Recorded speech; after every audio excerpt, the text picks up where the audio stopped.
Today I woke up feeling pretty meh. I kind of just sat there in bed scrolling on my phone for a bit. Woke up quite late, didn't feel particularly fantastic. And so it got me thinking.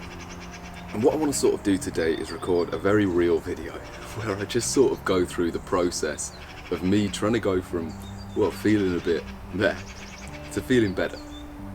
And so I think it might be quite an instructive video. I want to go through the sort of rules that I use to improve when I feel in these kind of ruts, and also just to follow along of step by step sort of what I do. So if you're feeling a similar thing, you can kind of follow along.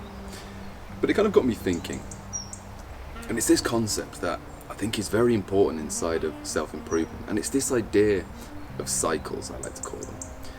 And it's the idea that basically, when you're on self-improvement, there's a lot of good habits that you learn, right?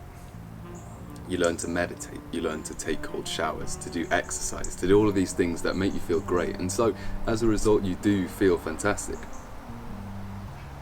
But what that means is when you have a week where you do none of those things, you don't meditate for a while, you're eating bad food, you're smoking a vape or something like this, it can make you feel pretty bad. You feel a level of shame that, to be honest, you wouldn't have felt if you'd never known the alternative.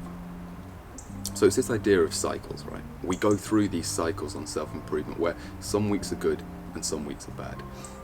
And slowly what I learn is, well, it's sort of okay.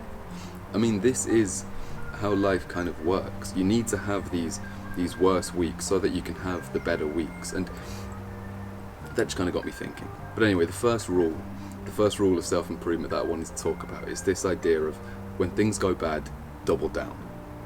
And it's something I came up with while I was in Australia, while I was first going through these kind of cycles of good and bad, and I realised it's in those bad weeks, right?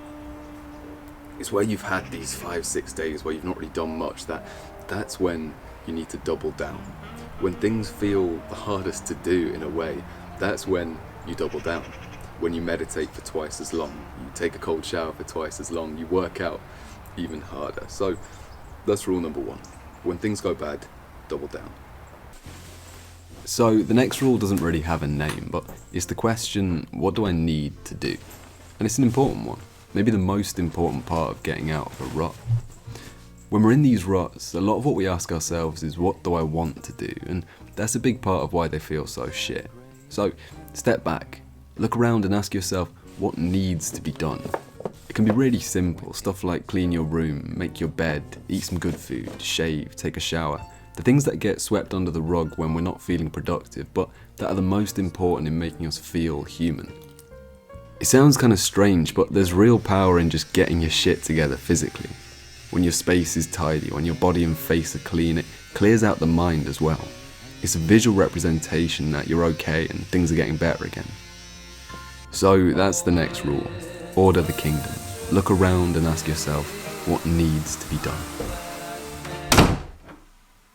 So I've just done some journaling, and the kind of journaling process that I like to use when I'm going through these sorts of ruts, maybe trying to get myself a bit more sorted out, is what I like to call input equals output. And I'm not sure where exactly this rule came from, but the idea is extremely simple. Split a page into 2 columns, input, output. And write down all of the things that you do in your life. So an input is a habit, something that you're doing. So the food you're eating, be very specific at how many hours of social media you're using. Whether you're vaping, smoking, doing drugs, drinking, these are your kind of inputs. And then on the other side, the output, I want you to write how they make you feel. So social media, lazy. Meditation, calm. Go through this list and write down all the things you're inputting and how they make you feel. And then basically just cross out all of the ones that you have negative outputs from.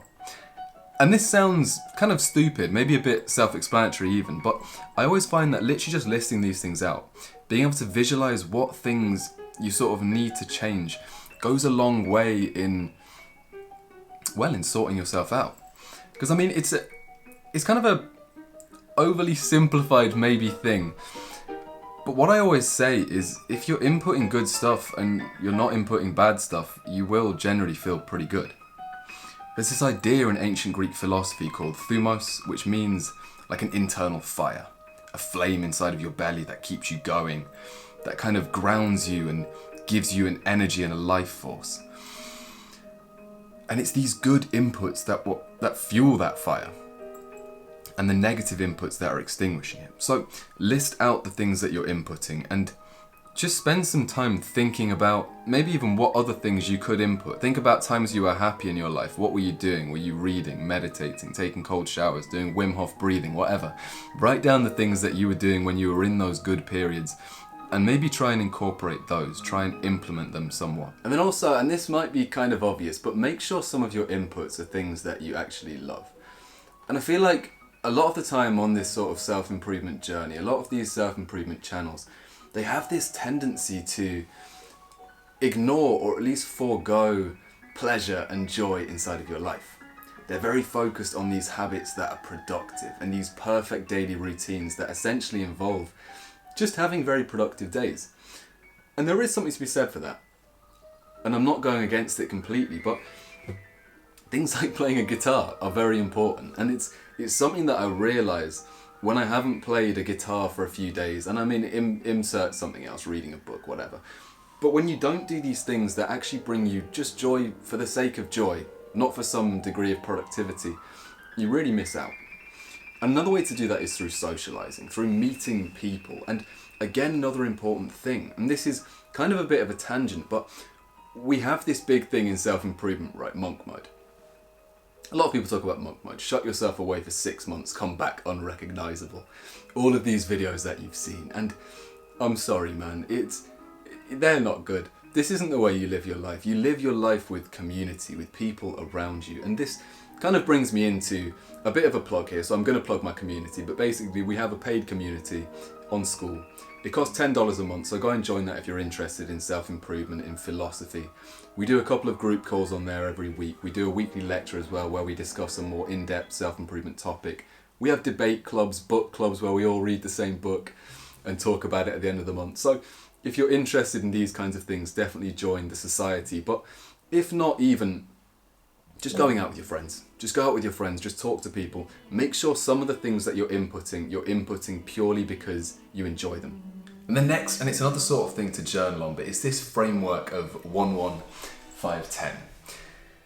And it goes into a kind of wider thing inside of self-improvement, and that's this idea of purpose and what your purpose is and what you should be doing in your life. Well, purpose is quite simple.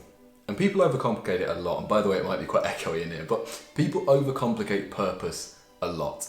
But what purpose really is goals. It's as simple as that. And so this framework, 1-1-5-10, is kind of a visualization practice. So what I want you to do is just get a diary out and start here and write down basically where you want to be in 10 years from now. It's a big question. But answer that question. What job do you want to be doing? Where do you want to be living? What does your house look like? Try and design a life for yourself. Visualize it. It's a powerful practice, visualization. So visualize where you want to be in 10 years' time. What does your perfect life look like? And this will change over time, but what does it look like right now? Now go next, back a step. So this is your 5-year mark. And ask yourself the question, where do I need to be in 5 years to be half of the way there? Very simple. Just on a very basic level, where do you need to be in 5 years' time to be halfway? Next is 1, and that's 1 year. Where do you need to be in 1 year to have laid the foundations for the 5-year plan? So this isn't what materially do you have to have achieved in a year, but like what foundations do you have to have laid down in that period of a year where you can say, do you know what, this is a good place to springboard to reach my 5-year goal. And then finally, the last one is 1 month. Where do I need to be at the end of this month? So 30 days away. And maybe just pick like the end of December just to make it a bit easier maths wise. But like just choose where do I want to be at the end of 1 month to have started the ball rolling to get to this 1 year plan. And then every month after that, you just keep updating where do you want to be at the end of this month. And really that's what a purpose is. It's having goals that you've set to achieve a life that you want, that you're working towards slowly, towards realizing it and achieving it. And it's a powerful thing. I think one of the most beautiful things in the world is when you start moving across this line, and this has happened to me. I started this framework a year ago. I put my month down, I put my year down, and I've actually reached everything I said I'd reach at the year mark. In fact, I've surpassed it somewhat. So it's a powerful thing. It's a very powerful thing to see your life slowly starting to actualize. And so it's an important thing to know where you want to be, to have this targeted set of goals. And so it's important, and I always find it very important when I'm feeling a bit rough, a bit down in the dumps, to remember this, to go through a little visualization practice and remember where I want to be and why I want to do the things that I want to do. And then the last kind of rule is, well, it's not really a rule, it's more of a habit, but it's remember to shut down, to kind of take a moment to step back. What I find is, in this kind of world, in this life that we live right now, the modern world, we have a tendency to be constantly stimulated, right? We're always watching TV, always scrolling through social media, always listening to music, always doing something. When was the last time your brain was really just like not stimulated? When was the last time you actually could just sit there and think of something? So the last rule is exactly that. It's step back. It's every so often, maybe every evening, once you've finished with everything you need to do, make a tea, light an incense, put a candle on, and just sort of sit there. Maybe read a good book. At the moment I'm reading Fear and Loathing in Las Vegas. It's pretty good fun. Or just do something like that. Take a moment just to kind of step back and appreciate your life and the world for what it really is. But anyway, I hope that helped. So those are the kind of 5 rules that I would say are the way to get out of a rut, the way to kind of go further in your self-improvement journey. So I hope you enjoyed that video. I do all the usual stuff, like, subscribe, join the community, and manifest excellence, brother. I'm proud of you.